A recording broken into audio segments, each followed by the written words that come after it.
Super Dragon Ball Heroes Anime Episode 8 is now in the history books as the story continues of our heroes having to assist the remaining members of the Universe 6 team in saving them against Kamen and Orin, two seemingly enough Suforian Neo machines that are fighting against Hit, Kale, and Caulifla in this battle of supremacy, as now both Vegeta and Trunks are left with no other option, with Goku having to be missing in battling against such powerful opponents. What is going on, Dragon Ball fans? Welcome to my Super Dragon Ball Heroes Anime Episode 8 review, in which I will say right from the start, this anime episode was most definitely intriguing, because right from the start, what I really did enjoy here is seeing how Kamen and Orin immediately dematerialized in infecting Kale and Caulifla. And the reason why I enjoyed this so much is because Kale and Caulifla took the appearance in resembling that of Baby from Dragon Ball GT, which I will say definitely brings back a nostalgic kind of feel. Although the episode was just about 8 minutes and 30 seconds long, I really did enjoy how they were fighting off against each other. However, Super Saiyan Vegeta and Super Saiyan Trunks in the beginning seem to have had enough power in their Super Saiyan forms to hold off against Kale and Caulifla. Now again, I can understand Vegeta in gaining that Zenkai boost following the Tournament of Power, but for Trunks, to me, it didn't make any sense in seeing how Super Saiyan Trunks was able to combat that against Kale and Caulifla by himself in holding his own without using any further evolution. However,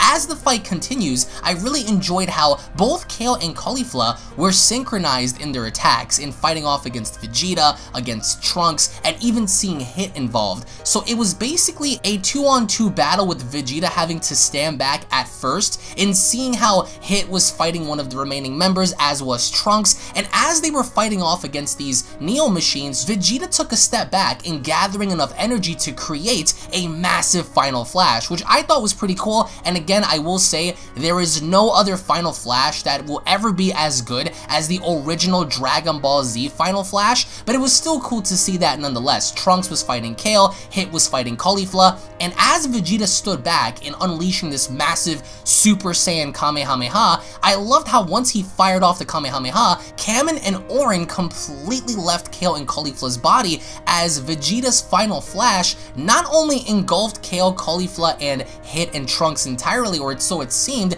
as we see the bodies hit the ground. It was a brilliant strategic move in seeing Kamen and Orin basically leave their bodies just in the nick of time. But nonetheless, as we progress in this episode, what I also find truly fascinating was once our heroes were able to get the upper hand, all of a sudden we notice how a very interesting object begins to appear in the sky, as does one of the individuals that appears with it, and this individual goes by the name of Hearts. I discussed this in one of my Super Dragon Ball Heroes manga videos, and I really loved how from the beginning, once this thing was introduced, it hit our heroes with such force that our heroes are seen hitting the ground immediately. So Hearts is standing upon this massive object in manipulating its energy in keeping our heroes down, sort of like increasing gravity. Nobody was able to move because Vegeta was on the ground, Hit was on the ground. I've never seen a technique like this before, and which is why I have to give Hearts a lot of credit in being able to keep everyone down. But the only person that seemingly enough seemed like they were getting up and were about to actually do something was Vegeta, which to his credit wasn't solely due to Hearts having to be overpowered, because Hearts literally just allowed them all to stand up. Now Hearts actually used a cubicle-like technique or move to completely disintegrate a planet in just vaporizing it. It was one of the coolest things that I think I've ever seen in Dragon Ball, and these little cubes were hovering over our characters, and I really don't exactly know as of this recording what that cubicle was, but he was able to literally condense and crush an entire planet with complete ease, absorbing its energy and carrying on from there. Now, as Hearts made his way towards the Universe 6 planet, Punish Zamasu, also known as Merge Zamasu, also appeared to join the battle, and again, it looks like we are going to have Hit, Vegeta, Trunks, Kale, and Caulifla versus Merge Zamasu, Hearts, Kamen, and Orin, and I really did enjoy how Punish Zamasu basically referenced the Ningens again, and all of our heroes, you know, were just baffled by this, including Trunks, and seeing Merge Zamasu again. And I loved how they were basically able to spot Hit and understanding his overall motives and trying to get Hit to speak about the strongest mortal that he knows, which of course is referenced in the Dragon Ball, Heroes manga. And I really did enjoy how Hearts was basically taunting this, and I do believe that Hearts is the leader, the ringleader of this entire thing, because it really gave off an ominous feel. And by the end of this, what I really enjoyed the most is the preview, because for the next episode, it looks like we are going to be getting Cumber versus Jiren, and I can't tell you guys enough how excited I am for that, because as Jiren was overlooking Cumber and Cumber overlooking Jiren, Toppo was on the floor. Toppo was completely destroyed by Cumber, and of course that makes sense because of Cumber's overwhelming power and overwhelming strength, which by the end of all of this, we finally get to see Goku in his Grand Priest outfit as the Grand Priest tells him that, now you have your power back and we're going to be sending you off back down to help your friends in this situation. So to me, this episode from the beginning was heavily rushed, but I loved the execution of some of the moves. Now, a lot of you guys may be asking, well, what was special about it? I mean, seeing this massive cubical object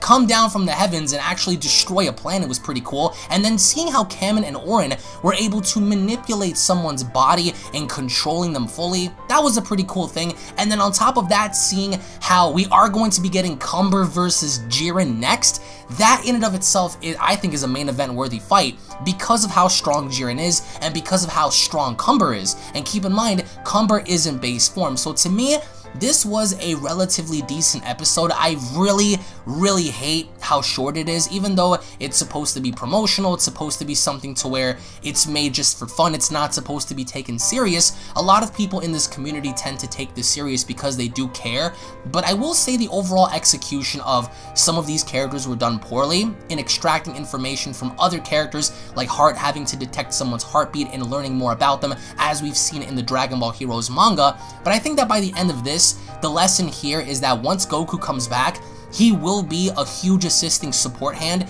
in helping our heroes fight off against these villains, because these villains together are extremely powerful. Even the ones that you would assume are complete fodder are actually pretty strong, so that's something that I really do enjoy. And by the end of it, I think that the fight leading up to Goku having to return, possibly using Ultra Instinct against Hearts, against maybe Zamasu and stuff like that, it's going to be a complete cluster once Goku does return, and once, Cumber ends up fighting Jiren in that case, which is what I'm really excited for at the end of the day. But by the end of this wasn't anything to be mesmerized about except for the ending, I would have to say. Kamen and Orin are, they're Suforians, they look like Suforians, they function like Suforians, so obviously Tuffle's just like as we've seen with Baby Vegeta in Dragon Ball GT. But in the end, I would like to get your thoughts in the comment section below. What did you guys think about the overall situation involving Cumber versus Jiren, about seeing how, Goku is wearing the Grand Priest outfit? What are your overall thoughts on him?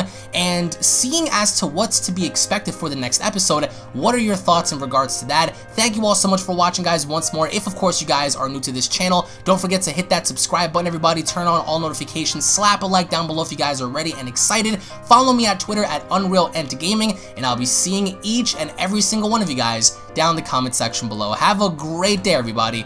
Peace! This is the Galactic Emperor of the Universe, and of course I'm here to tell you to subscribe to UnrealEntGaming and all his social media platforms. Also, don't forget to turn on notifications so you can be the first to know every time that he uploads a new video. Oh, did someone say UnrealEntGaming? Oh my god! The fuck, Zarbon? Put on some clothes! Well, why don't you put on any clothes? What? I don't need clothes, but Jesus Christ, that's huge!